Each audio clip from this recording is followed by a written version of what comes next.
Bueno, vamos a ir enlazando. La sesión pasada hablamos sobre educación, pandemia e infancia. Ahora vamos a centrarnos en lo que es la educación intercultural durante la pandemia en los ámbitos rurales, y les hemos preparado estos temas para desarrollar, bueno, como un marco general, cómo se aborda y se entiende lo indígena y lo intercultural. Me parecía importante darle este marco y conversar y hacer unas distinciones porque, eh, bueno, la educación, sobre todo la educación intercultural bilingüe, se ha pensado para el mundo indígena, ¿no? Y entonces a veces esto nos genera un poco de confusión, cuando la educación intercultural también se aborda como un principio, se aborda como un enfoque. Entonces vamos a ir haciendo ahí algunas precisiones. Vamos a adentrarnos a lo que es educación intercultural bilingüe y educación intercultural. Y para el segundo bloque, después del descanso, conversamos qué pasó con los pueblos originarios durante la pandemia y los desafíos para la educación intercultural en el Perú. Entonces, comencemos. Quiero retomar este dato a partir de los resultados de los censos nacionales del 2017. Ustedes recordarán, por primera vez, los censos recogieron una pregunta de autoidentificación, por primera vez. Sin temor a equivocarme, creo que es la primera vez que en el Perú los censos incluyen esta pregunta, pero además somos los últimos en la región en incorporarla. La pregunta fue: por sus costumbres y sus antepasados, ¿usted se siente o considera? Y se abrieron esta lista de opciones, ¿no? La pregunta se hizo a personas de 12 años a más. Es importante también mencionarlo. Es decir, los niños y las niñas no fueron preguntados por esto. Miren lo que resultó. El 60,2% se consideran mestizos. Eso es lo que salió como resultado. Pero un 25% se reconoce como miembro de algún pueblo originario o afroperuano. Esto es importante reconocerlo, es la cuarta parte de la población peruana. El otro dato importante es que, lejos de esta idea que los pueblos originarios o las personas con una autoidentificación indígena o de algún pueblo originario están en territorios de pueblos originarios, pues el censo nos dijo que no, que eso no es verdad, que las poblaciones autoidentificadas como indígenas u originarios están presentes en todo el territorio nacional. Este dato es muy, muy potente, porque se ha instalado la idea de que los pueblos originarios están por allá lejos, muy lejos, sobre todo de los centros, de las capitales, ¿no? Entonces, inclusive cuando la educación se piensa para pueblos originarios, se desarrollan y se plantean fuera de las capitales, ¿no? Y muy lejos de las capitales. El anterior censo poblacional, que fue en el 2007, consideraba que los indígenas representaban el 16% y que era definido únicamente por la lengua que aprendió antes de los 5 años. Sabemos que el Censo Nacional del 2017 ha hecho una pregunta de la lengua que aprendió antes de los 5 años, y otra ha sido la pregunta de autoidentificación, mientras que el censo anterior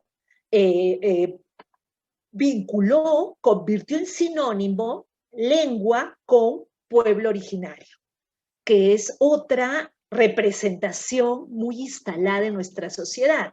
Es decir, que las personas originarias son aquellas que hablan una lengua originaria, ¿no? Distinta al castellano. Hoy sabemos que eso no es así. Entonces es interesante cómo, por eso me parece importante alcanzarles estos datos, porque nos van planteando también un escenario de complejidad, pero también van derribando ciertas representaciones que hemos construido en torno a los pueblos originarios. ¿Quiénes son los originarios? ¿Dónde están los originarios? Y si es sinónimo, si siempre los originarios hablan una lengua originaria, ¿no? Entonces nos estamos dando cuenta que no es así. Entre los hablantes, la pregunta que tiene que ver con, perdón, esto es los de, seguimos en los de autoidentificación. Los quechuas es la segunda población, es la primera población originaria más grande, ¿no? Con más de 5 millones. Los quechuas están en todas las regiones del Perú, en todas. Solo en Lima está la cuarta parte de quechuas. La cuarta parte es increíble. 5,9, casi 6% se autoidentifica como blanco, ¿no? Como blanco. Y bueno, pues, y no porque sea extranjero, es cómo me veo, cómo me percibo, ¿no? Probablemente apelando a mis ancestros, ¿no? A mis antepasados, entonces yo digo, yo soy blanco porque, no sé, mi abuelo fue italiano, mi abuelita fue alemana, ¿no? En fin, o mi padre, mi madre, en fin, ¿no? 3,6% se considera afrodescendiente, 2,4% aymara y 0,3% nativo o indígena de la Amazonía. Entonces, la predominancia de hecho está en pueblos originarios andinos, ¿no? En mayor cantidad que procedentes de pueblos o autoidentificados como de pueblos originarios de la Amazonía. Pero hay muchísimos pueblos originarios en la Amazonía, ¿no? Muchísima diversidad. ¿Por qué es importante considerar la información del Censo Nacional? Bueno, nos invita a pensarnos quiénes somos en un escenario de diversidad. Entonces es importante esta pregunta, ¿no? Que me atrevo a decir que no se agota en el censo, ¿no? Que es una pregunta por nuestra autoidentidad, ¿no? Nuestra autoidentificación. Entre las muchas identidades, algunos dirán elementos de una sola identidad, algunos hablarán de identidades múltiples, más allá de eso, pero es un elemento muy importante, ¿no? ¿Quiénes somos? ¿Cómo nos autoidentificamos en relación a una colectividad, a un territorio, a nuestros ancestros, a una lengua, en fin? Nos refleja la situación actual de personas autoidentificadas como miembros de pueblos originarios y como hablantes de lenguas. Y nos da información importante de cuántos somos, dónde estamos y por lo tanto, cómo debieran ser las políticas considerando esa diversidad sociocultural y lingüística. Por eso me parecía tan importante comenzar esta sesión con esta información. De alguna u otra manera nos interpela permanentemente, ¿no? Ahora vamos a ver cómo es una pregunta que continúa, que está presente, ¿no? Fíjense, este párrafo lo extraje de un texto que también está subido entre los materiales de esta sesión, del artista, del pintor Rember Yahuarcani. Bueno, no es solo pintor, también es un poeta, ¿no? Hay una compilación de ensayos muy bonitos que salieron el año pasado, se llama 25 ensayos sobre la pandemia, que lo editó nuestra universidad, y entre los ensayos está el de Rember Yahuarcani. Él es del pueblo Huitoto, Y él dice esto, me pareció muy, muy bonito, muy interesante, ¿no? Dice, ¿qué es un indígena en estos tiempos?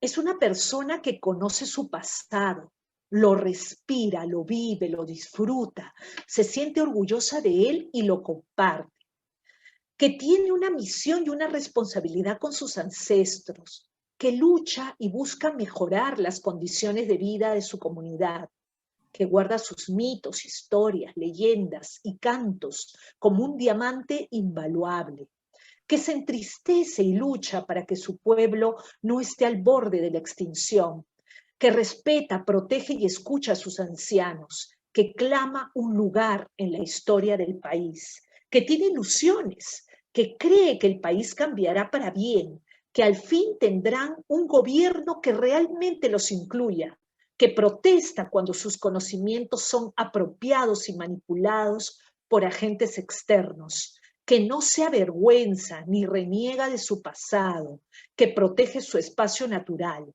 Es un ser humano con una gran tarea. Es un texto que me pareció hermoso, desde una voz joven, ¿no? Eh, y miren lo que luego nos dice Yahuarcani, ¿no? ¿Qué es un indígena en estos tiempos? ¿No? Es un ser humano con una gran tarea.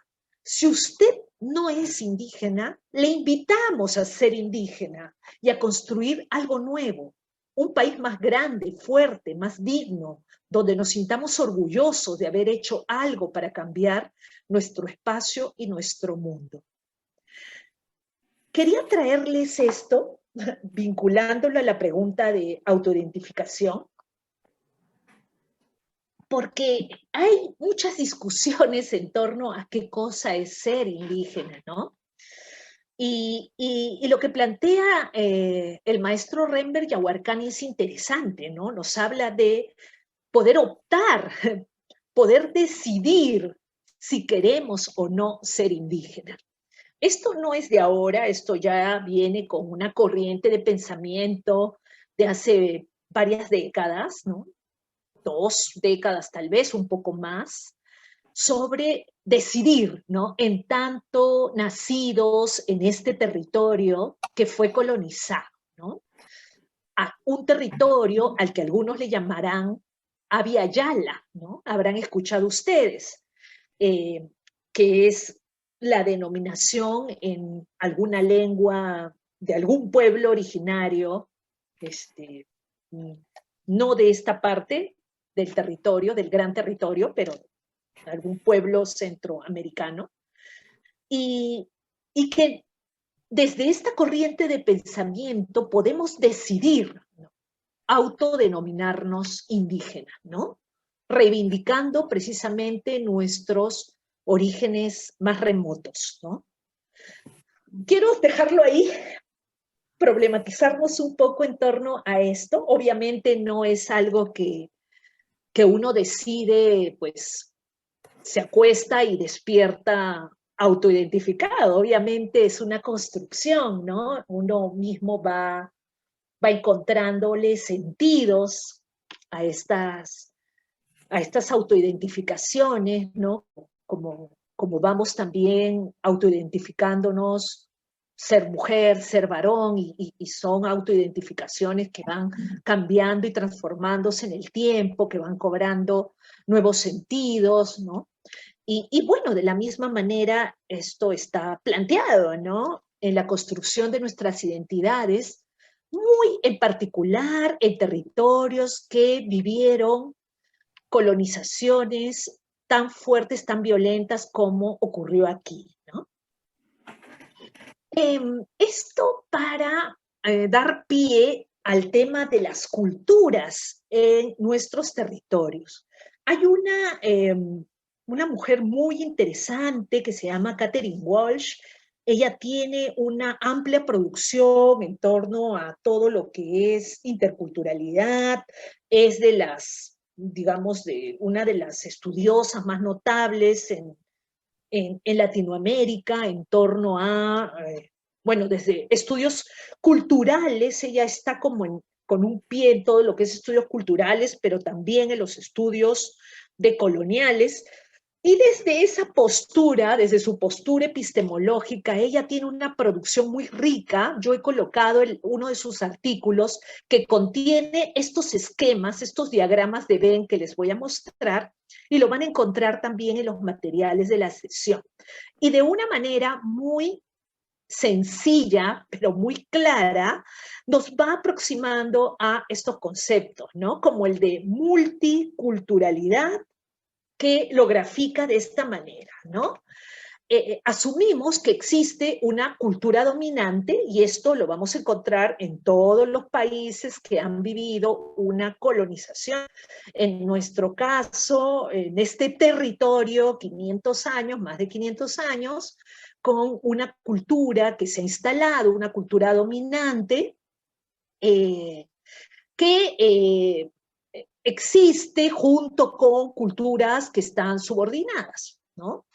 Digamos, en el caso peruano, una cultura, digamos, predominante o dominante, podríamos llamarla criolla, podríamos, algunos dirán sociedad nacional, por ejemplo, es otro término que también se usa, y hablemos, digamos que una cultura subordinada puede ser la cultura quechua, la cultura huitoto, la cultura aymara, ¿no? Culturas que coexisten, pero el esquema es que no se relacionan, ¿no? Entonces, hablamos de este concepto, ¿no? Somos un país multicultural, sí, existen culturas, existe una cultura dominante con una serie de representaciones de cultura dominante, de jerarquías instaladas, de modelos de gobierno instalados, de lengua instalada, eh, eh, religiones instaladas, etcétera, ¿no? Este otro esquema de Walsh grafica la pluriculturalidad, ¿no? Entonces ella lo que nos dice es que en la pluriculturalidad, estas culturas, tanto la dominante como las subordinadas, se relacionan porque están presentes en un territorio, se adicionan unas a otras y entonces estas culturas subordinadas le aportan a la cultura dominante, ¿no? Y, por ejemplo, todos estamos permeados por el mundo andino, de alguna u otra manera. Basta irnos, si nos damos cuenta, si observamos, salir aquí nada más a San Miraflores, podemos salir aquí nomás a Teritarte, a los alrededores van del Lurigancho y vamos a encontrar todavía las estivaciones de la cordillera de los Andes ahí presentes, ¿no? Aquí nada más, o hacia dentro el Cerro San Cristóbal, ¿no?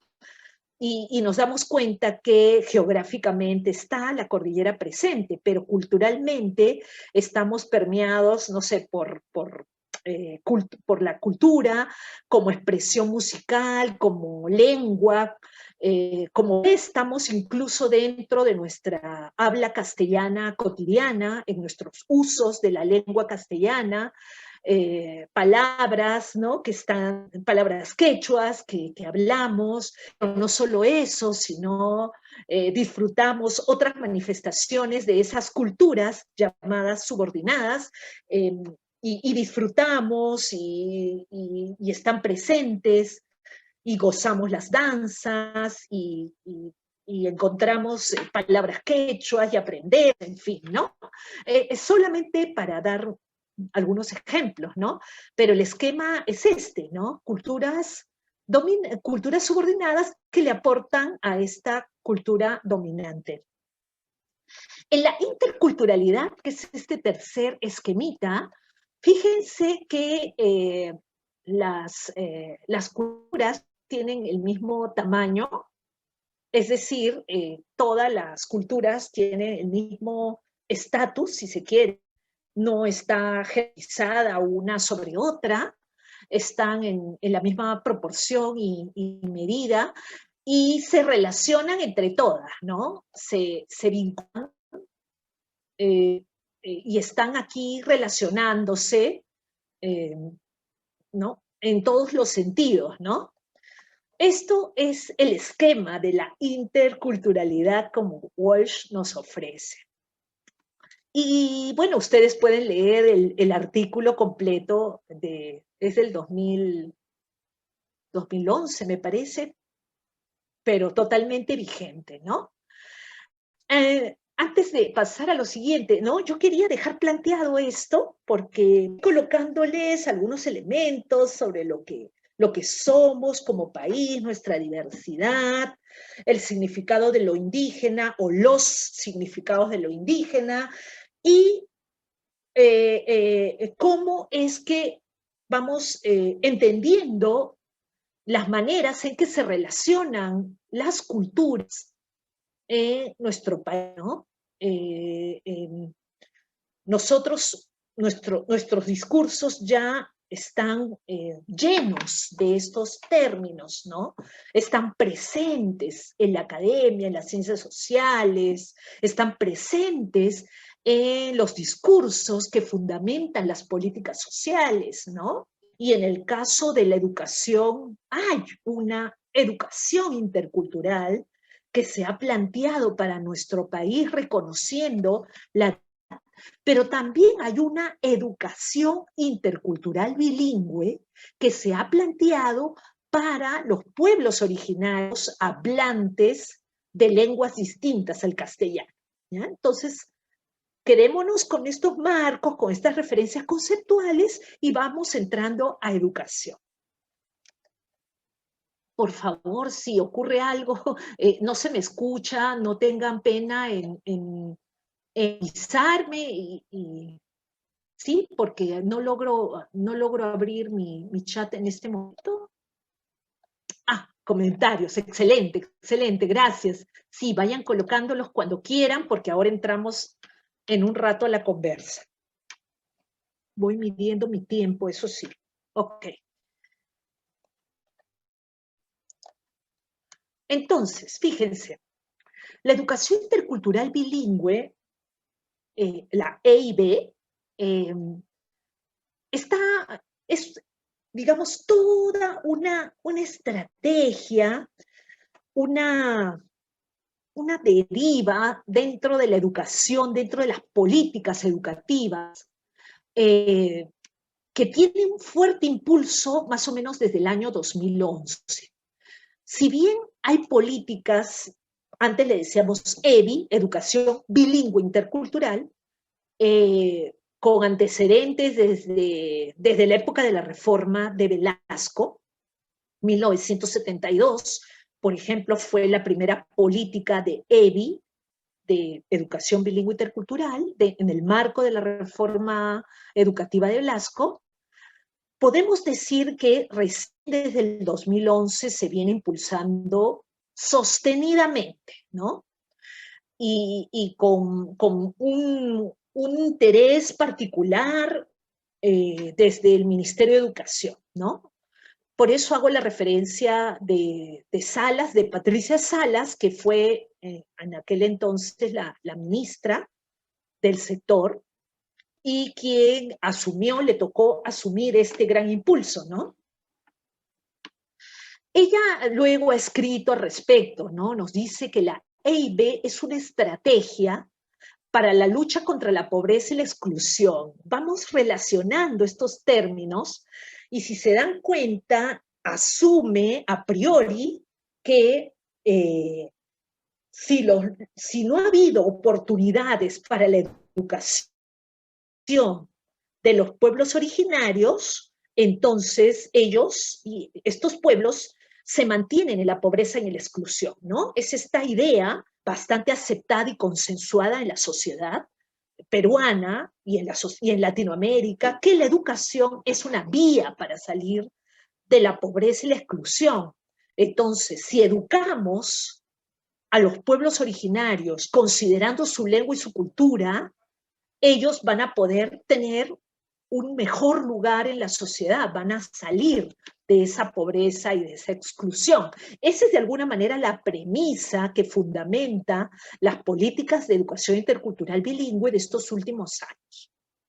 También nos dice No obstante, no avanzaremos si es que no reconocemos nuestras culturas y si no abandonamos la idea de una sociedad monocultural, ¿no?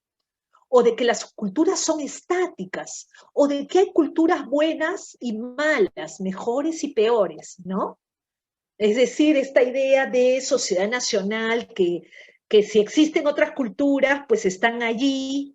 Muy bien, me quedo con el concepto de multiculturalismo, pero al final de cuentas se gobierna desde una sola cultura, se diseñan políticas desde una sola cultura, se piensa el país desde una sola cultura, etcétera, etcétera, ¿no? Entonces Salas nos dice, tenemos que ir saliendo de esta idea, ¿no?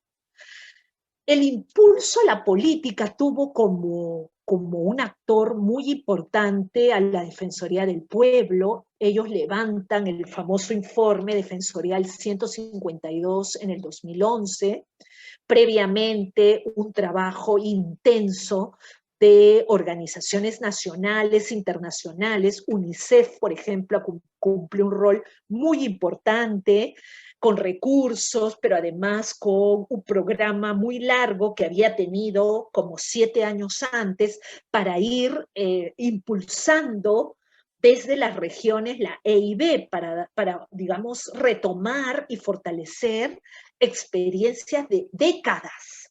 Así que esto también es importante mencionar, ¿no? Muchas de las políticas que hoy conocemos, por ejemplo, la de educación intercultural bilingüe, no es que, digamos, nacen porque a alguien se le ocurrió, ¿no? O porque hubo un ministro que lo impulsó y ya, ¿no? No. Esto detrás hay una lucha intensa, podemos referir, digamos, como antecedente, no sé, luchas de los pueblos indígenas desde fines del siglo XIX, tratando, luchando para tener una escuela en su territorio, ¿no?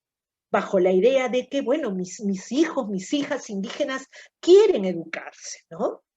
Eh, obviamente, bueno, en la historia esto fue cobrando nuevos sentidos, ¿no? No es el tema de hoy, pero si quieren leer más al respecto, también les he colocado un texto muy interesante de Carlos Contreras, entre los materiales, y ustedes pueden ver allí cómo los pueblos originarios fueron ganando a punta de luchas, de movimientos, su derecho a la educación. Pero como educación bilingüe tenemos algunos antecedentes en los años 40, 50, 60, desde los movimientos indigenistas, intelectuales, artísticos, culturales, que desde las regiones decían, bueno, acá nosotros tenemos una lengua originaria, producimos poesía, producimos música, producimos pensamiento, y sin embargo nada de esto llega a nuestras escuelas, ¿no? Y más bien se nos educa en el castellano. Entonces, hay muchos antecedentes, todo esto para decirles que si bien el impulso fuerte y sostenido desde el Estado viene desde el 2011, tenemos un antecedente de por lo menos 60 años atrás reivindicando una educación que considere las lenguas de los pueblos originarios, ¿no?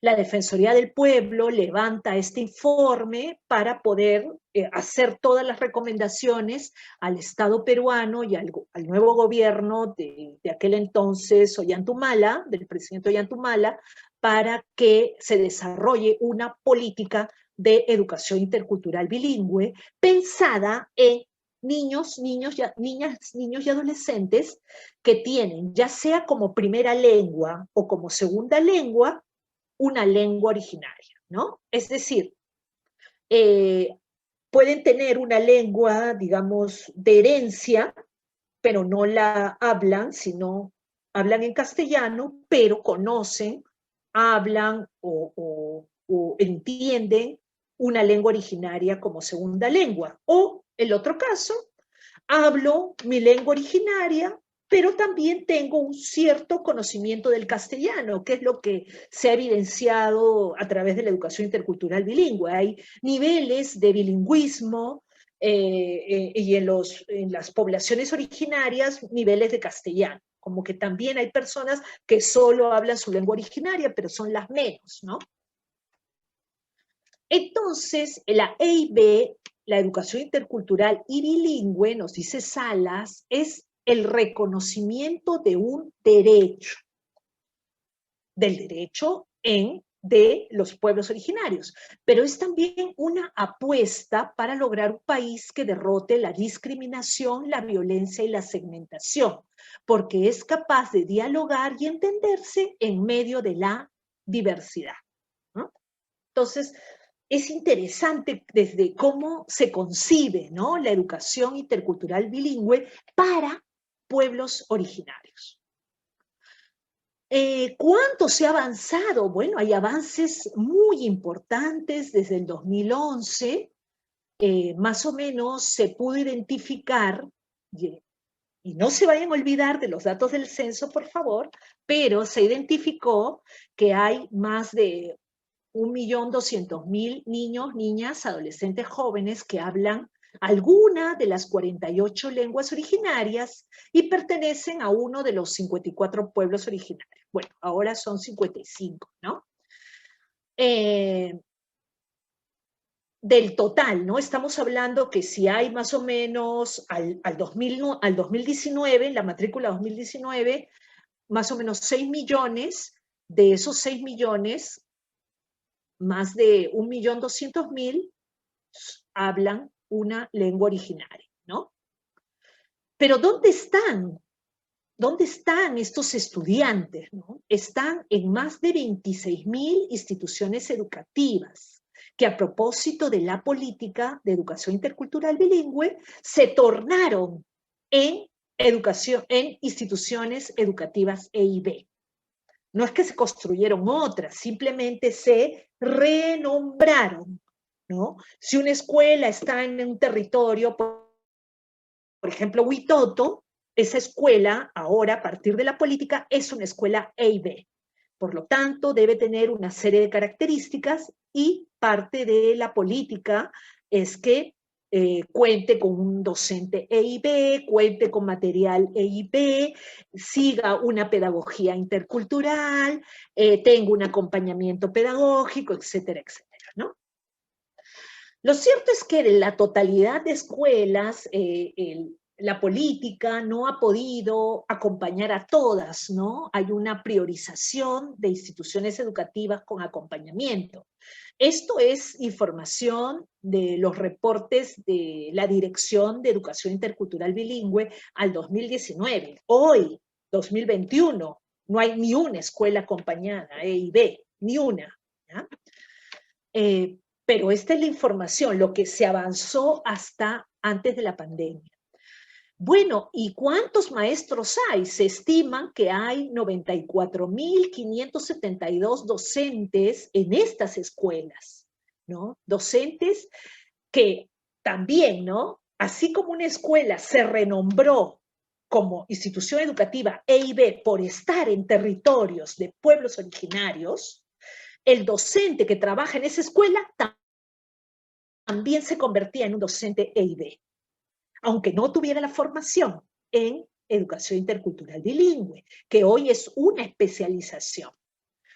Fíjense la presencia de escuelas EIB por regiones, ¿no? Por ejemplo, más del 90% de instituciones educativas de Apurímac son EIB, ¿no? En Lima provincias, pues son el 2.4, ¿no? Y así ustedes pueden ver. A nivel nacional constituyen la tercera parte de la totalidad de instituciones educativas que hay en la básica regular. Me refiero a la educación pública, ¿no? Porque la IB está instalada en escuelas públicas. Entonces es interesante, este es el panorama para que ustedes vean que si bien se planteó como una estrategia, es una política importante dentro del sector educación, priorizada en el sector educación, es enorme, ¿no? Es enorme. El proyecto educativo nacional que, digamos, muere este año formalmente, ya tenemos un nuevo proyecto educativo nacional al 2036, que constituye, digamos, la gran orientación en materia de política educativa para todo el país, incorporó la política que todavía está vigente, incorporó la interculturalidad como un eje transversal, ¿no? Desde la perspectiva de una educación intercultural. Y aquí vamos a empezar a problematizarnos un poco, ¿no? ¿Cómo es que se incorpora la interculturalidad en el sector? Ya hemos visto que en la EIB tiene su especialidad, digamos, ¿no? Pero es una especialidad pensada o un tratamiento especial o particular para instituciones educativas en territorios de pueblos originarios. En el caso de la política nacional para la totalidad del sector, es un eje transversal, es decir, debe darse la interculturalidad en todo el sector, en todas las escuelas públicas y privadas. Es decir, nuestra educación tiene que ser intercultural también. En el segundo objetivo de ese proyecto educativo dice estudiantes e instituciones que logran aprendizajes pertinentes y de calidad. Y allí se le atribuye, dentro de esto que es la pertinencia, que esa educación responda a las características de esa población educativa, ¿no? El proyecto también dice, bueno, busca que la educación haga posible una ciudadanía inclusiva e intercultural. Son pequeños extractos donde en el documento del proyecto educativo nacional se hace referencia a la interculturalidad, ¿no? Entonces también se introduce esto, una ciudadanía inclusiva e intercultural. Es decir, si nosotros transitamos o nuestros hijos, nuestros hermanitos transitan por una educación, por la educación, esa educación debería formarlos en esta ciudadanía inclusiva e intercultural, ¿no? Que conozca, respete, valore las diferencias socioculturales, ambientales y de género y rechaza toda forma de racismo y discriminación, ¿no? La educación se compromete a esto en el marco de este gran proyecto.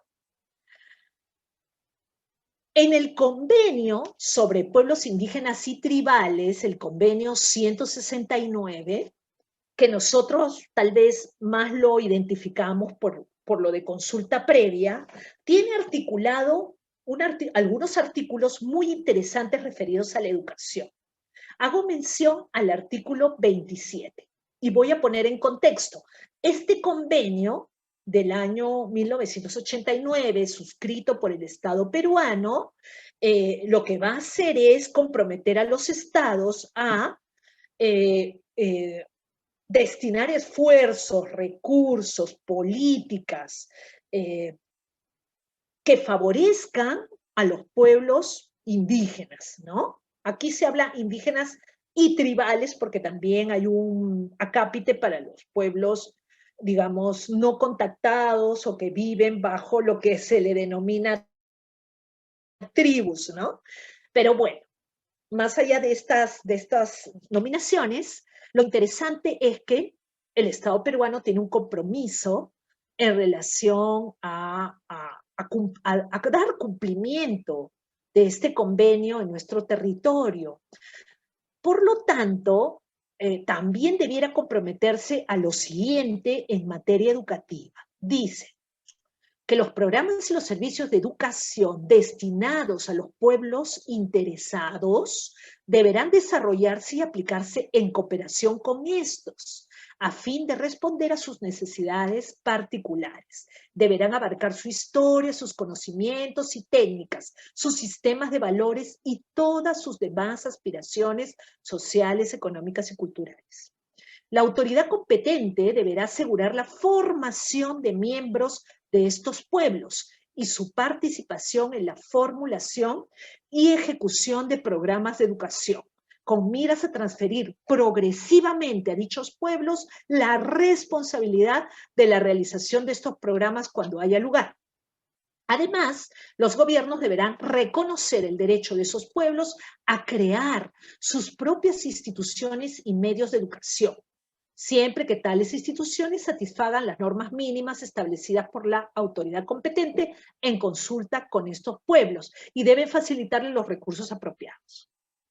Bueno, la propuesta de educación intercultural bilingüe, si bien tiene dentro de sus marcos normativos este convenio, no siguió este camino, más que para consultar el Plan Nacional de Educación Intercultural Bilingüe, ¿no? Y sí conformó un Consejo Nacional de Educación Intercultural Bilingüe, que ahora, bueno, no está activo por la cuestión de la pandemia, pero bueno, tampoco está activo hace algunos años. Lo cierto es que el Estado peruano, a partir del 2011, buscó una respuesta que consideró más apropiada, ¿no? No siguió esta ruta que, por ejemplo, sugiere el convenio 169, ¿no? De alguna manera ha ido tratando de responder, por ejemplo, con las becas a jóvenes indígenas para que se conviertan en maestros EIB, ¿no? Y darles una formación y que llegue a la educación superior. Eso sí ha sido interesante. O, por ejemplo, abriendo los programas de educación intercultural bilingüe en los institutos superiores pedagógicos y apoyando a algunas universidades a que abran los programas a nivel de educación superior en las universidades, ¿no? Sí ha habido avances interesantes en ese sentido, pero no es que ha seguido un camino, digamos, permanentemente conversado y coordinado con los pueblos originarios, porque también hay que mirar la historia y la realidad desde la otra orilla, que es los pueblos originarios también tienen sus agendas, sus prioridades. Hay organizaciones mucho más desarrolladas de pueblos originarios que otros en términos de avance, de composición, de niveles de organización, por decirlo de manera general, ¿no?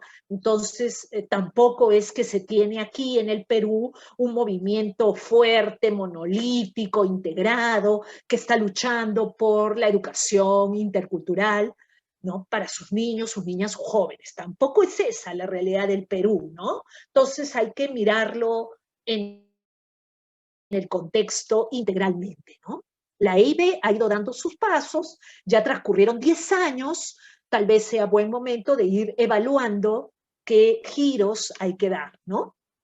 Bueno, todo esto como un antecedente y para ir mirando cómo se da en el país, ¿no? Algunos decimos que la educación intercultural bilingüe también es una construcción social, ¿no? Considerando la diversidad de realidades, algunos creemos que la educación intercultural bilingüe debe irse construyendo con cada pueblo, con cada escuela, con los niños, ¿no? En esta línea que orienta el convenio 169, ¿no? Pero no queremos tampoco una educación intercultural bilingüe, o mejor dicho, que la interculturalidad sea únicamente para los pueblos originarios, sino que todos necesitamos realmente una educación intercultural, ¿no? Y que tienen que darse ambas, ¿no? Entonces, bueno, hasta aquí antecedentes, elementos que les quiero colocar y voy a retomar uno de los primeros datos que les daba al inicio de la sesión, que tenemos los pueblos originarios en todo el país, que somos una sociedad permeada totalmente en los ámbitos urbanos por los pueblos originarios, porque los pueblos originarios están aquí, están presentes, no están lejos, están aquí, ¿no? A veces basta solamente con saber quién fue nuestra abuelita o nuestra bisabuelita y sabremos perfectamente dónde están nuestros orígenes, ¿no? Quiero comentarles muy rápidamente un estudio de la doctora María Amalia Ibáñez. Ella es de la Ruiz. Yo la asistí en esta investigación que la hicimos en un par de escuelas en San Juan del Lurigancho, donde estábamos buscando algunas pistas de cómo debería ser la interculturalidad, cómo podría desarrollarse la interculturalidad en los ámbitos urbanos. Y elegimos San Juan del Lurigancho porque tiene muchísima población de primera, segunda, tercera generación migrante de diferentes pueblos originarios. No solo andinos, sino andinos y amazónicos. Entonces, bueno, si alguien quiere leer más al respecto, he puesto la revista Silex número 8, fue dedicado, un número que lo coordiné, dedicado íntegramente a la educación intercultural. También van a encontrar un artículo mío con reflexiones sociohistóricas sobre esto, pero quiero compartirles los resultados de esta investigación, que es interesante, ¿no? Porque uno dice, bueno, sabemos que tenemos una sociedad, digamos, bastante jerárquica, donde sí hay una superposición de una cultura dominante, y esto no es de ahora, esto viene desde mucho tiempo atrás, eh, pero están acá presentes los pueblos. A ver, ¿cómo haríamos? ¿Qué es lo que se encontró, no? Fíjense, en los adultos que participaron en la investigación, eh, docentes, padres de familia, de dos instituciones educativas en San Juan del Lurigancho, encontramos diversidad con identidad étnica, pero también diversidad sin identidad étnica, ¿no? Es decir, podemos reconocer la diversidad en tanto procedencias, en tanto, digamos, referencias a los lugares de origen, pero no necesariamente reivindicando su raíz étnica, ¿no? Familias y docentes sin identidad étnica, pero con una identificación genérica como, ¿no? Soy provinciano andino, soy provinciano amazónico, ¿no? No necesariamente soy del pueblo quechua, ¿no? O soy del pueblo nomaxigenga, ¿no? No, esto no encontramos, ¿no? La experiencia de vida de los docentes con identidad étnica, los que sí se reafirman con una identidad étnica o genérica, digamos, un provinciano andino o un provinciano amazónico, no constituye un recurso o una fuente para su quehacer pedagógico. Esto es súper interesante. Es decir, estos maestros y maestras con los que conversamos, ya sea con una identidad étnica, un claro reconocimiento a su raíz o una referencia por la procedencia, es una identidad que se queda en la puerta del aula, ¿no? Y cuando ingresa es un docente, como si no tuviera una historia, como si no tuviera una raíz, una familia, ¿no? Unos antepasados. Es muy, muy interesante, ¿no?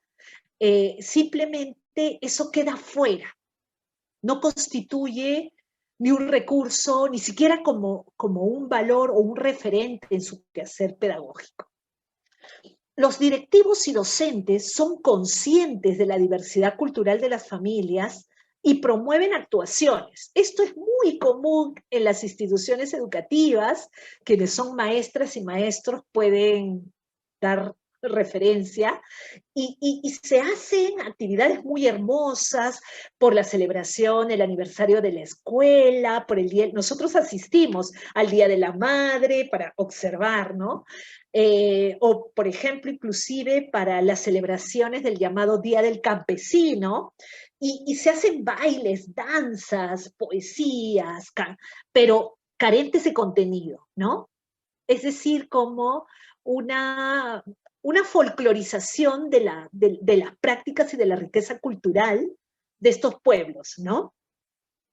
Muchos padres en las ciudades aspiran a que sus hijas e hijos aprendan su lengua originaria. Esto es interesante, ¿no? Es decir, ellas dicen, ¿no? ¿Cuánto me gustaría que mi hijito sepa quechua, ¿no? Como yo. ¿Cuánto me gustaría que mi hijo hable la xáninga, ¿no? Entonces hay como ya a la distancia, viviendo en Lima, siendo migrantes en San Juan, si quieren, ¿no? Si quieren que sus hijos e hijas hablen, aprendan la lengua original. Por otro lado, las instituciones educativas priorizarán las áreas de comunicación y lógico, logros de aprendizaje se dan principalmente en estas áreas, por lo menos en el nivel primaria, ¿no? Y allí no se integran contenidos relacionados a las culturas e identidades étnicas, ¿no? No, estos temas no entran en estas áreas, no se consideran. Sí lo vimos en algunas otras áreas como personal social, bueno, pero no está presente en las áreas que lamentablemente las instituciones educativas consideran como prioritarias, porque es a través de estas que se suele evaluar los logros de aprendizajes de los niños y las niñas. Y entonces vamos que participan en actividades escolares, ¿no? Y se visten, inclusive a veces ellas mismas dicen que es como un disfraz, ¿no? Obviamente ya no tiene ninguna de las características de los trajes originarios, ¿no? Sino se confeccionan de estas maneras, con papel, con cartulinas, ¿no? Lo imitan de alguna manera, ¿no? Para las actividades, las actuaciones, ¿no? Verán acá en el cartel, no sé si lo logran ver, ¿no? Acá dice caldo de mote, ¿no? Se hacen también las ferias gastronómicas y las madres de ciertas regiones presentan sus platos, ¿no? Y los llevan para compartirlos o para venderlos en estas festividades, ¿no? Bueno, ¿y qué dicen las niñas y los niños que participaron en la investigación? Muchos conocen palabras, tradiciones, costumbres, perdón, relatos de los pueblos de sus madres y padres y muestran mucha curiosidad e interés, ¿no? Les da mucha curiosidad saber más de la historia de sus padres, ¿no? También han viajado a los pueblos de sus padres y abuelitos y dan cuenta de lo que han visto y vivido. Entonces van contando sus anécdotas, que recogieron papas, que aprendieron a hacer queso, que ordeñaron una vaquita, que cargaron una ovejita, en fin, ¿no? Entonces van contando estos relatos, ¿no? En general, si bien tienen esta curiosidad, tienen una vivencia tal vez de viaje, desconocen la historia familiar y la de los pueblos donde han vivido, ¿no? Entonces queda como un viaje, como una anécdota, ¿no? Pero no tienen un mayor registro ni un mayor recuerdo de la historia familiar. Y esto también nos llamó la atención en estos niños y niñas que tienen todos, no algunos, sino todos reconocen a sus padres y a sus abuelitos procedentes de diferentes lugares, o ellos mismos proceden de otros lugares, presentan estereotipos marcados. Por ejemplo, para ellos la belleza es ser rubios o blancos. La tez y el cabello oscuro lo asocian con el campo, ¿no? El campo. La piel blanca la asocian con la ciudad de Lima. Vinculan a los pueblos originarios con la pobreza y la ignorancia, lo selvático con lo salvaje, y encasillan a las personas por la vestimenta. Miren cómo se puede dar ambas representaciones de unas muy estereotipadas junto con un interés y una curiosidad por la vida de sus familias, los pueblos, las historias familiares, ¿no? Y ambas están presentes, ¿no? En los mismos niñas y niños. Por ejemplo, cuando los invitamos a recuperar las procedencias de sus padres, de sus abuelitos, ellos no lograban completar este ejercicio tan sencillo como los árboles genealógicos, ¿no? Cuando buscamos explicaciones con los padres y las madres en esta zona de San Juan, nos dimos, supimos, recuperamos que muchos son hijos de migrantes ayacuchanos, huancavelicanos, que habían escapado del conflicto armado interno, ¿no? Y estas historias tristes de haber tenido que huir de de sus pueblos, no lo habían contado a sus hijos, ¿no? Entonces, habían muchos vacíos en las historias de estos niños, ¿no? Y cuando les decíamos, ¿y tu abuelito cómo se llama, no? Y ellos dicen, no sé, mi mamá nunca me ha dicho, ¿no? Le preguntamos, pero ¿de qué pueblo fue tu abuelita, no? Tu abuelito. No, solamente sé que se murió en Ayacucho, pero no saben más, ¿no? Entonces también aquí nos va revelando un ocultamiento, un silenciamiento de historias muy traumáticas que todavía, que están pues viviendo están ocultas junto con el dolor, ¿no? de las familias, ¿no? Eh, en otros casos, los padres no querían contarle a sus hijos, ¿no? Sus historias, porque también se dan cuenta que sus hijos ya van construyendo otros vínculos y nuevas representaciones de lo que es ser, de lo que es vivir en la ciudad, ¿no? Entonces, pues simplemente dejaban que sus hijos las ignoren, ¿no? En fin, ¿cómo termina Ibáñez este estudio, no? Las recomendaciones al final dicen, bueno, hay que formar y capacitar docentes interculturales si queremos trabajar la interculturalidad en todos los ámbitos, ¿no? También en los urbanos. Se requieren materiales educativos con contenidos interculturales. Traer a la escuela y visibilizar la realidad sociolingüística y sociocultural de las niñas, los niños y sus familias, ¿no? Eso tiene que ser parte de lo que entre en las aulas y también de los maestros y maestras, ¿no? Muy resumidamente, lo que les quería compartir en esta parte, y aquí voy a parar y voy a dejar el resto para el segundo bloque.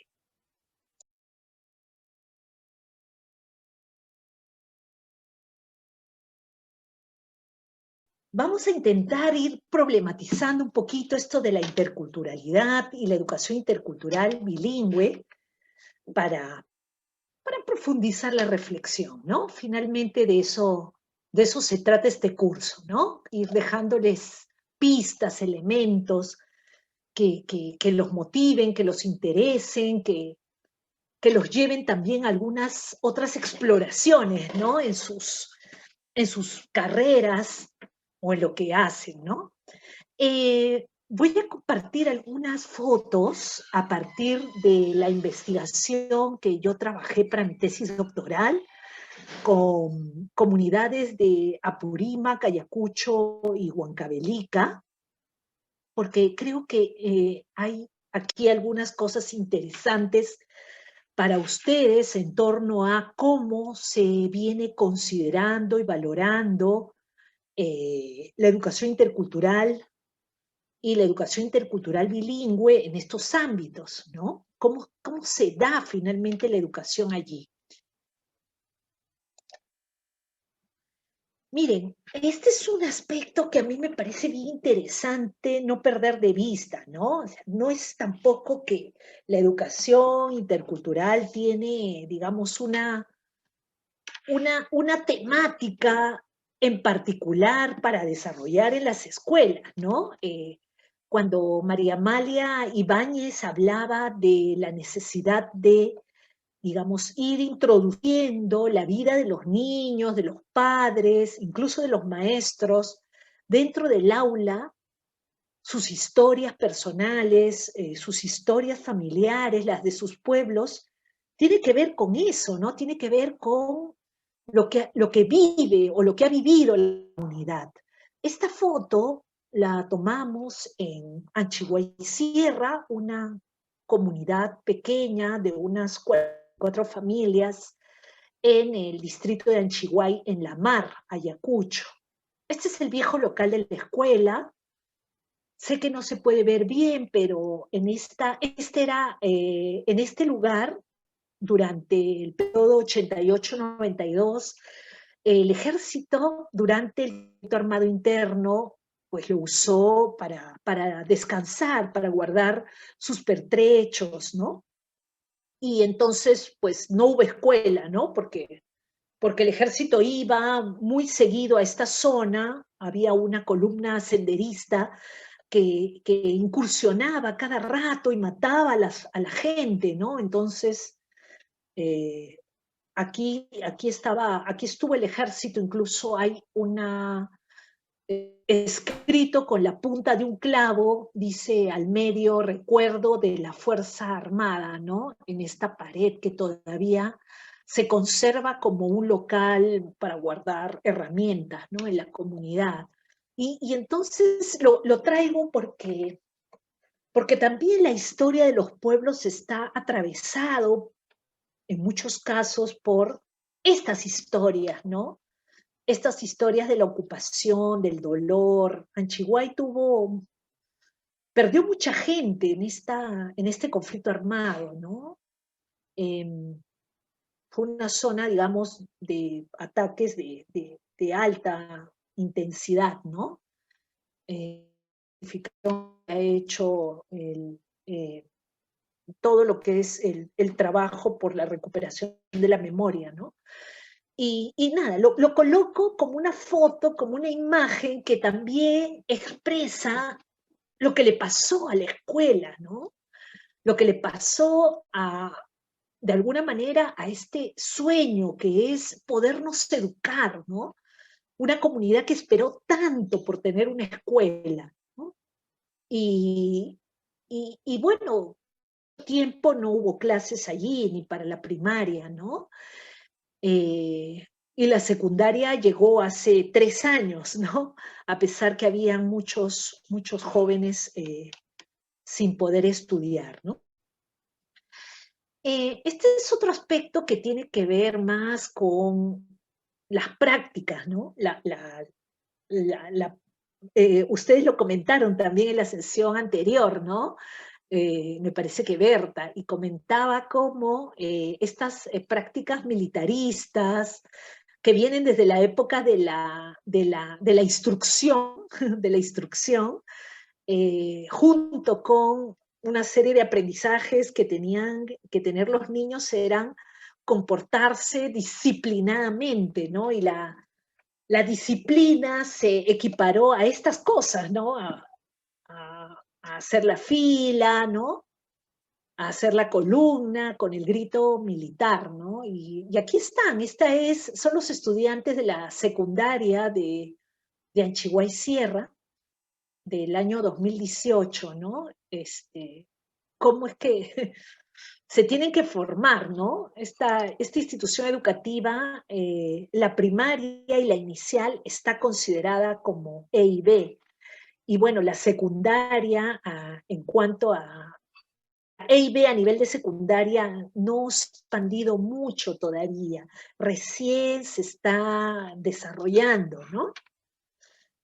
Este es otro ejemplo. Esta es la comunidad de Asacasi, en Tambobamba, Apurímac. Y el director que acá ustedes lo pueden ver, El sol es intensísimo en esta comunidad, ¿no? El colegio está en una pampa y hace mucho calor, ¿no? Es el mediodía y el director convocó a todos los estudiantes para que conversen con nosotros.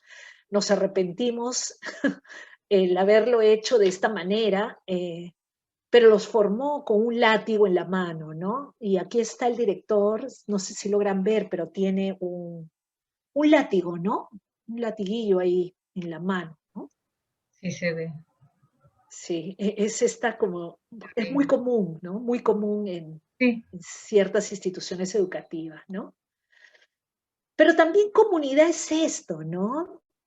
Ahora la vida, el ciclo, digamos, anual, por lo menos en el mundo andino que conozco un poquito más, ahora ya está representado en esta gráfica, ¿no? Tiene su gráfica, pero el calendario comunal o el calendario agrofestivo comunal no siempre ha sido graficado, ¿no?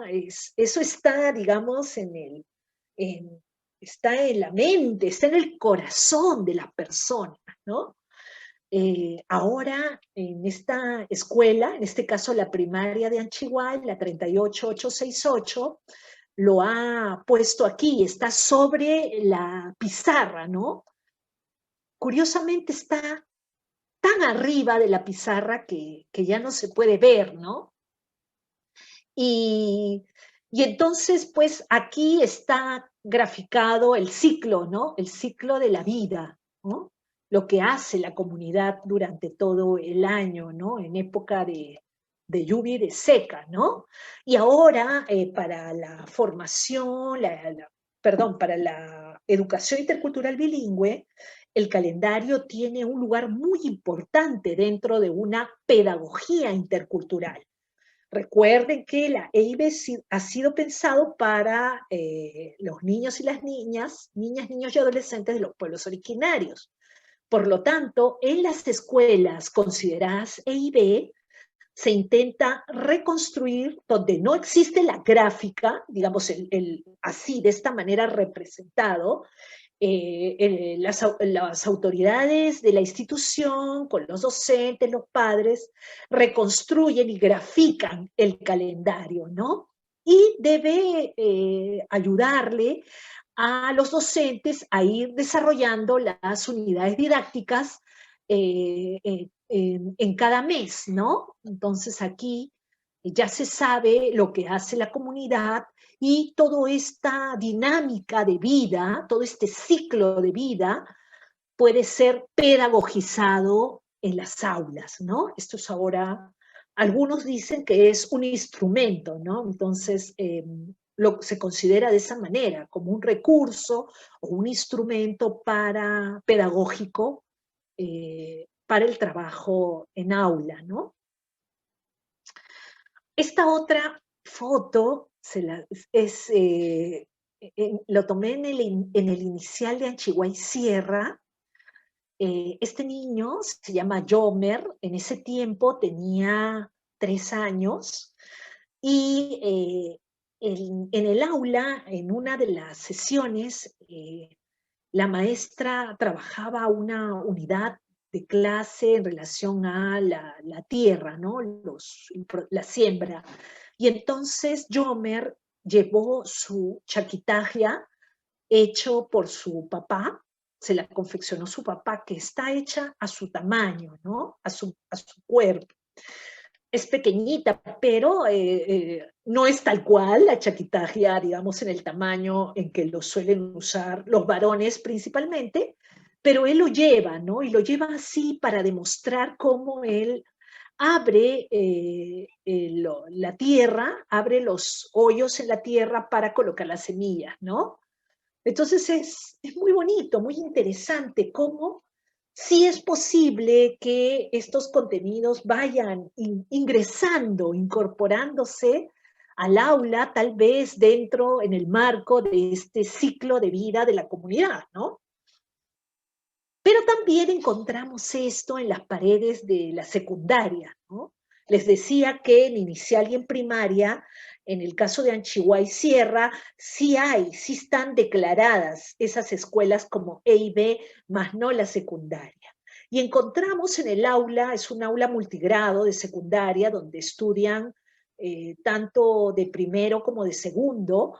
Esta actividad, ¿no? Era parte del trabajo de arte, ¿no?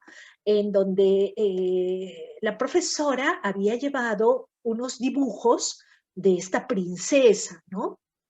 Entonces, así estaba dentro de un cuaderno de trabajo que la profesora llevó. Y los alumnos tenían que pegarle, usar materiales de la zona y vestir y adornar tanto el cabello, el rostro y el vestido de la princesa, ¿no? Entonces conversamos con los niños, les preguntamos, y ¿y quién es esta princesa? ¿Cómo se llama, no? ¿Quién es? ¿Qué hace? ¿No? Para un poco entender de qué manera este ejercicio, esta actividad, mejor dicho, se desarrollaba, ¿no? Y los chicos no daban ninguna razón, ¿no? Simplemente decían que tenían que pegarle semillas o lo que ellos tuvieran a la mano para adornar el vestido, ¿no? Entonces, este personaje entraba al aula sin nombre, sin referencia, digamos, a histórico, a cultural, ¿no? Eh, eh, para ser adornado, ¿no? Y no tenía nada que ver con ellos, pero eso no es el problema, ¿no? El problema no es que si la princesa se parece o no se parece a las mujeres anchigüinas, sino quién es este personaje y qué saben de ella, qué le reconocen, por qué la visten de esta manera, ¿no? ¿Por qué su piel es de este color o por qué lleva un vestido de este tipo, ¿no? Entonces, era interesante conversar con los chicos porque para ellos no tenía ningún sentido, ¿no? Ningún sentido. Algunos sí lo relacionaban con algún personaje de alguna película que habían logrado ver a través del celular, porque no falta por ahí alguno que tenía un celular en ese tiempo, y habían visto una película y se parecía a un personaje de Disney, ¿no? Pero nada más. Eh, y bueno, también les quiero comentar que este es el aula de inicial en una comunidad que se llama Cutixa, en Angaraes. Eh, y entonces el distrito se llama Santo Tomás de Pata, Huancavelica, y ella es una de mis estudiantes y fue coinvestigadora en mi investigación de tesis. Y bueno, ella estaba haciendo además su práctica preprofesional aquí en esta aula, ¿no? Y con ella hemos conversado mucho sobre temas de la interculturalidad y la educación intercultural bilingüe, y he dictado muchos cursos sobre esto en la Universidad Antonio Ruiz de Montoya, ¿no? Pero ocurrió algo muy bonito cuando este era su último día como practicante en esta escuela, que además es la comunidad de su padre, de su familia paterna, y además la habíamos visitado varias veces como parte de la investigación. Entonces ella quería despedirse de los niños dejándoles un recuerdo y pasó muchas horas preparando estos pequeños árboles que simulan unos pinos, ¿no? Unos pinos, unos pequeños árboles de Navidad, ¿no? Entonces, había visto el video, un instructivo en YouTube, y lo había preparado de cartón, muy lindo, ¿no? Una noche que llegué también me puse a decorar los árboles, ¿no? De Navidad. Y además había comprado pequeños panetoncitos en la tienda del distrito para poder invitarles a los niños y despedirse de ellos, ¿no? Entonces, cuando conversamos con ella, le decía, bueno, ¿y por qué les entregas este árbol, no? Y ella me dijo, porque es muy bonito, ¿no? Porque es bonito y quiero que adornen sus puertas. y conversamos, pero ¿cómo celebran aquí la Navidad? No, me dice, acá ya no se celebra como antes, ¿no? Mis abuelitos sí, incluso bailaban y danzaban había una tradición de Navidad antiguamente, pero ya en esta zona también hay una cierta presencia evangélica y ya no hay estas celebraciones y los abuelitos han ido muriendo, entonces ya nadie ha aprendido estas costumbres. Pero es interesante, ¿no? Porque a los niños, estos niños de inicial, no veían el árbol, lo reconocían porque también lo habían visto en sus libros de texto, pero no entendían, ¿no? Lo veían como algo muy bonito. Y en la zona hay algunos pinos, pero no son de esta forma, ¿no? Es otro tipo de pino. Y para ellos simplemente era un adorno, ¿no? Así como comer el panetoncito, ¿no? Tienen, no sé si se logra ver, pero tienen un pequeño panetoncito en la mano, ¿no? Que nunca lo comen tampoco, o sea, no es parte de la dieta, ni de la tradición, ni de la costumbre, ¿no? Entonces, fue muy bonita esta actividad, los niños estaban felices, ¿no? De que su profesora les haya entregado este árbol de Navidad, ¿no? Luego conversando con ella, después, y caminando por la comunidad, nos dábamos cuenta que los niños habían pegado este árbol en las puertas de sus casas. Y luego ella me dijo, me acabo de dar cuenta que no hemos hablado de qué cosa significa este árbol, ¿no? Y eso era al final de cuentas, ¿no? Que no es que se trata de que los niños nunca vean lo que ocurre en otras latitudes, ¿no? Incluso dentro de nuestro mismo país, ¿no? Que vayan encontrando sentidos, que vayan descubriendo que hay otras maneras, que la Navidad puede significar algo en ciertos lugares, para ciertas poblaciones, ¿no? Sino que es cómo llega todo esto al aula, ¿no? Me hace recordar a lo que nos contaba su compañera hace un ratito en relación a este niño cusqueño, ¿no? Y es eso, ¿no? ¿Qué hacemos con esto, no? No qué hacemos con el niño, en este caso, qué hacemos con todas estas otras culturas, manifestaciones, celebraciones que están allí presentes y con las cuales estos niños se van a encontrar entre sus múltiples viajes y migraciones en algún momento de sus vidas, ¿no?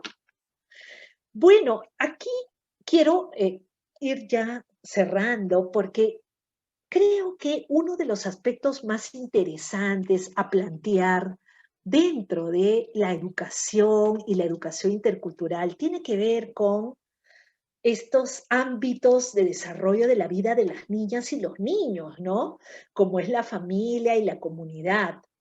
Lo que voy constatando cuando he ido recorriendo escuelas E y B en distintas comunidades, andinas sobre todo, es que estos ámbitos en ciertas comunidades están bastante integrados, ¿no?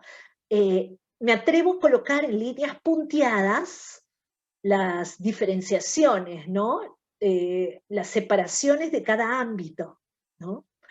Y en estas comunidades donde las niñas y los niños tienen mucha vida de comunidad y la familia tiene vida de comunidad y los niños están muy integrados a la dinámica familiar y comunal, la escuela sigue siendo una institución bastante ajena, externa, porque no es propia de aquí, sino más bien ha ido llegando con el tiempo, con el pasar de los años, para incorporarse a la comunidad, ¿no?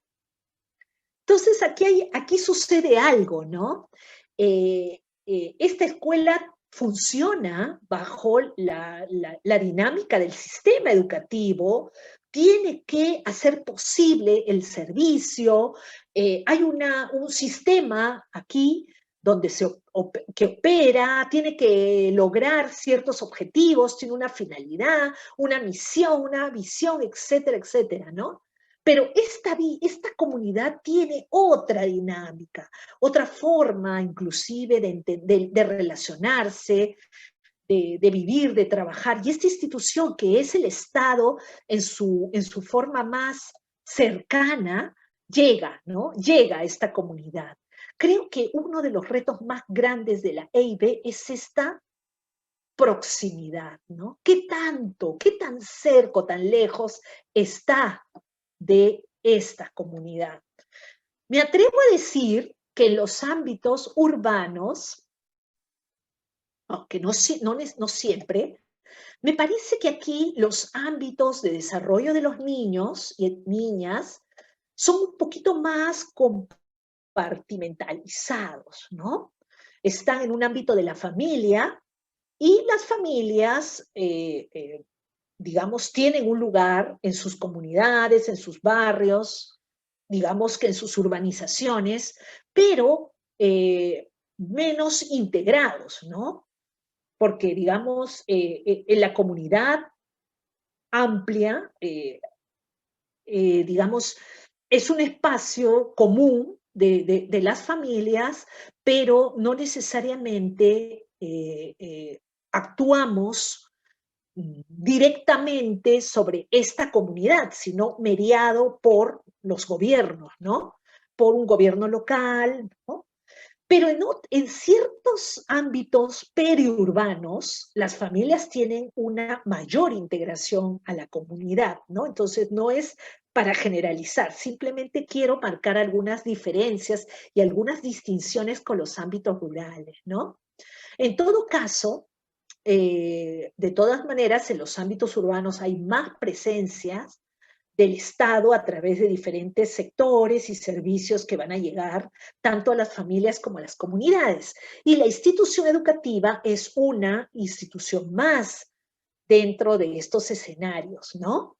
Y, digamos, está, creo yo, mejor incorporada a estos ámbitos comunales, porque además tiene mucho más tiempo en estos ámbitos comunales urbanos, ¿no? Entonces, tengo la impresión que aquí hay una mayor integración, ¿no? Y por el tiempo, por las dinámicas, también por la forma en que el Estado se relaciona con las familias y con las comunidades, ¿no? Entonces, creo que aquí hay un reto muy interesante para la interculturalidad y en los ámbitos rurales, como se viene dando, para la EIB. Y bueno, ¿y qué pasó durante la pandemia? Eh, eh, Hay aquí algunos elementos de balance durante el 2020, desde las voces de distintos investigadores, inclusive en la opinión de las mismas organizaciones de pueblos originarios, ¿no?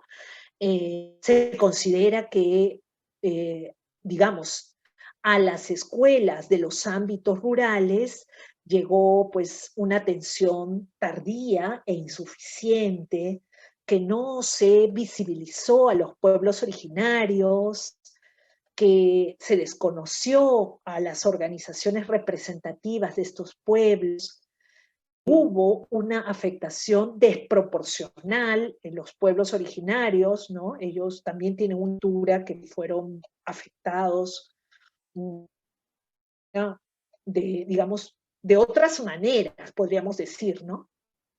Al inicio, sin un registro oficial de financiados por pueblo, es decir, los mismos pueblos originarios no sabían cuántos de sus integrantes estaban contagiándose o estaban muriendo a consecuencia del COVID. Hubo una desatención a los derechos de salud intercultural, consideran esto, lo han denunciado los mismos pueblos originarios amazónicos, no se consideraron sus sistemas de organización y gobernanza, ¿no? Entonces, durante la pandemia hubo muchas tensiones, se recordarán ustedes a través de distintos medios, pero pues ni bien comenzado en en abril del 2020, ya los pueblos originarios iban colocando distintas denuncias a través de las organizaciones que no se les estaba atendiendo como ellos esperaban, ¿no? Eh, hace poco, el 3 de marzo, salió un artículo que ustedes lo pueden leer completo aquí, en esta revista, en esta página, Mongabay, y bueno, nos comentan que en la Amazonía, al 14 de diciembre, se habían reportado 73.000 casos entre los pueblos indígenas de las regiones amazónicas de los 9 países que comparten la cuenca, ¿no? Toda, digamos, toda la cuenca en torno al río Amazonas. Y más de 2.100 habían muerto, según los informes recopilados por Iglesia Católica y la coordinadora. Hay una gran coordinadora, la COICA, de la cuenca amazónica, ¿no? Entonces, estos son, en términos de cifras, lo que ya se ha venido recogiendo, ¿no? ¿Por qué es tan importante una data diferenciada? Porque solo en Perú, decíamos, hay 55 pueblos originarios, ¿no? Pero cada pueblo originario pues representa toda una cultura, ¿no?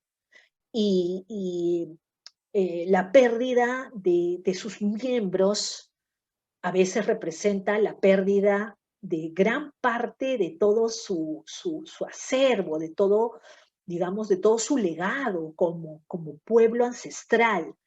Entonces, es importante en el marco de convenios internacionales, del mismo convenio 169 y los compromisos que el Estado peruano ha asumido, cuidar y proteger a los pueblos originarios, ¿no? Hoy en día ya existen reportes dentro del Ministerio de Salud actualizados por pueblo originario y por región, ¿no? Entonces ya se sabe cuántos muertos han habido, ¿no? En el ámbito del territorio peruano, ¿no? Compartirles también esto lo he extraído de un documento que también lo van a encontrar en el paquete de materiales de la sesión 4, en el aula virtual. Responde al segundo informe regional de comunidades en riesgo y buenas prácticas de la FILAC, ¿no? La FILAC es el Fondo para el Desarrollo de Pueblos Indígenas en Latinoamérica y el Caribe. Y el sistema de reportes de información presenta este análisis que es bien interesante, ¿no? Ellos dicen que hay personas y comunidades de pueblos indígenas altamente susceptibles a impactos críticos por el COVID en sus territorios, ¿no? Comunidades afectadas por factores sociales de riesgo, por factores económicos de riesgo, instituciones con limitadas capacidades para prestarles los servicios de salud y otros servicios básicos, y además también ellos diagnostican que los pueblos indígenas tienen escasa influencia en las decisiones del Estado para mitigar el impacto, ¿no? Y todo esto lo explican por la situación histórica de los pueblos en los países latinoamericanos, ¿no? Y luego levantan esto otro, ¿no? Que es interesante, pero ellos dicen, no nos hemos quedado con los brazos cruzados. Si bien lo anterior es el diagnóstico, ellos también analizan cómo han actuado durante la pandemia en el 2020, ¿no? Y su propósito fue salvar vidas y fortalecer sus comunidades. Entonces, para ello, dice, ¿no? Conocemos mejor y atendemos algunas vulnerabilidades críticas, se implementan estrategias para enfrentar consecuencias socioeconómicas, se establecen ámbitos de diálogo interculturales y se apoyan servicios de salud primarios, organizaciones y comunidades con información y estrategias para prevenir y combatir efectos de la COVID-19, ¿no? Muy resumidamente, porque bueno, el tema es bastante amplio en relación a cómo los pueblos respondieron en torno a la pandemia, pero sí me gustaba la idea de compartirles por lo menos estos esquemas, porque si bien hay un diagnóstico desde los mismos pueblos, en un escenario donde era evidente lo tardío que fue la respuesta por parte de los estados en general en Latinoamérica, sí hubo inmediatamente algunas respuestas y en nuestro país por lo menos estuvimos viendo, ¿no? Por ejemplo, cómo se activaron los sistemas de seguridad comunitaria o de vigilancia comunitaria en las fronteras, los cierres de las fronteras, cómo es que, por ejemplo, se volvió a algunas prácticas comunitarias, al trueque, por ejemplo, en los ámbitos andinos, ¿no?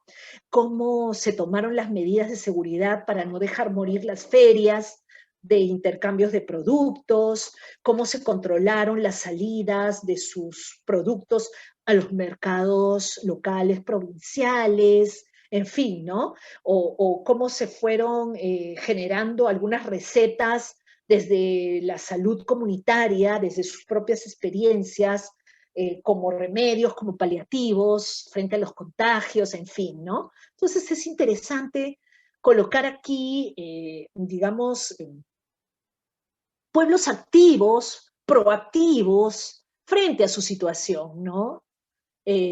No solamente demandando al Estado lo que consideran son sus derechos, sino además actuando, respondiendo y reaccionando con lo que ellos tienen, ¿no? Con sus propios recursos, sus propias formas de organización y de gobernanza, ¿no?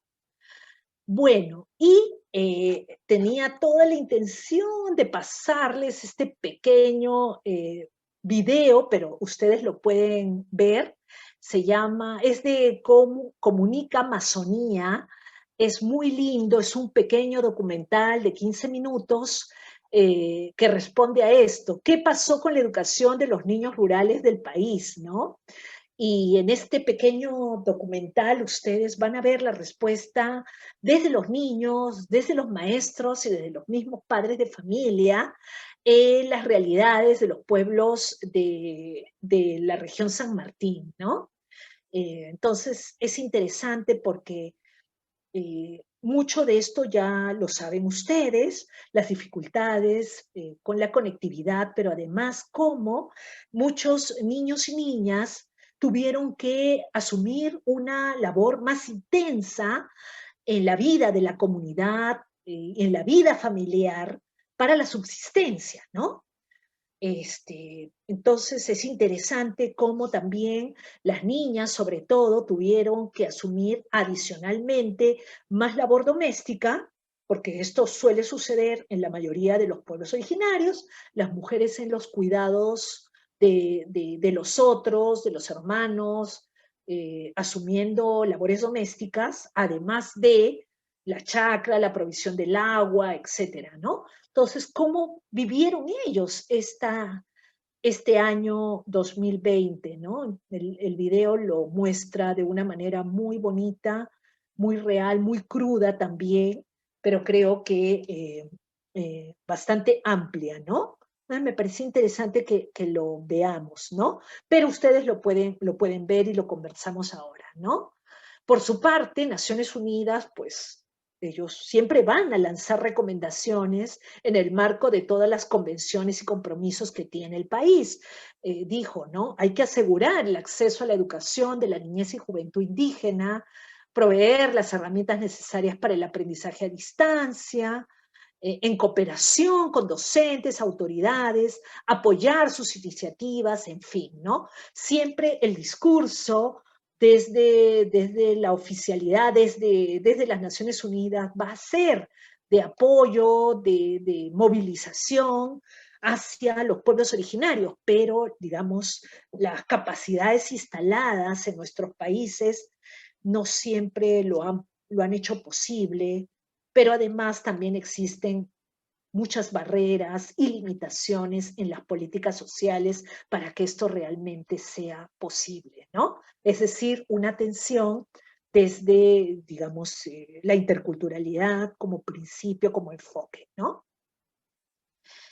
Eh, bueno, voy a volver al tema de la interculturalidad para ir cerrando este segundo bloque. Bueno, colocando esta idea, ¿no? La interculturalidad, y estoy hablando desde una perspectiva étnica, se convierte en una condición, para una educación universal, respetuosa y ciudadana, ¿no? Eh, yo creo que si lo colocamos en estos términos como una condición, sin la cual no debiéramos continuar, no debiéramos dejarla fuera, es más que un enfoque, ¿no? O es más que un eje transversal. La idea es que no debe haber una educación universal, respetuosa y ciudadana sin que sea intercultural, ¿no? Que haga posible nuevas relaciones de poder al interior de los pueblos, entre los pueblos y de los pueblos con el Estado, para superar precisamente este poder hegemonista, estas dominaciones monoculturales y monolingües que todavía persisten en el ámbito de la educación, ¿no? Entonces, allí es donde intento colocar la fuerza de la interculturalidad para la educación. Y termino con esto, ¿no? Desde, digamos, la gestión pública y en las políticas educativas, la interculturalidad está colocado de esta manera, ¿no? Como un enfoque, por ejemplo, en la Ley General de Educación es un principio, en algunos casos es un considerando para digamos, como un marco, ¿no? Conceptual e incluso normativo, y también es un eje transversal, ¿no? Esta es una entrada, ¿no? Pero esta es otra que también podemos mirar, ¿no? Eh, como una práctica política, como un proceso y un proyecto intelectual y político, pero también como un medio para construir modos otros, ¿no? De poder, de saber y de ser, de vivir y de convivir, ¿no? En esta diversidad. Es decir, como una apuesta política y ética, ¿no? Entonces, yo no creo que se contrapongan, ¿no? Simplemente quiero dejarlo colocado porque yo creo que hemos avanzado mucho en la gestión pública, no solamente desde el Ministerio de Educación, sino también desde el Ministerio de Cultura y desde otros sectores con la transversalización de la interculturalidad, por ejemplo, que es también una política. Eh, la interculturalidad en la gestión pública, que también, digamos, ya tiene una serie de instrumentos para incorporarlo, eh, y hay avances muy interesantes, ¿no? Pero, digamos, la discusión también está abierta a esto otro, ¿no? A esto otro, que tiene que ver más con cambiar relaciones de poder dentro del país, ¿no? Esto en la línea de Catherine Walsh y desde una perspectiva más decolonialista, digamos, ¿no? Eh, pero bueno, ahí lo dejo.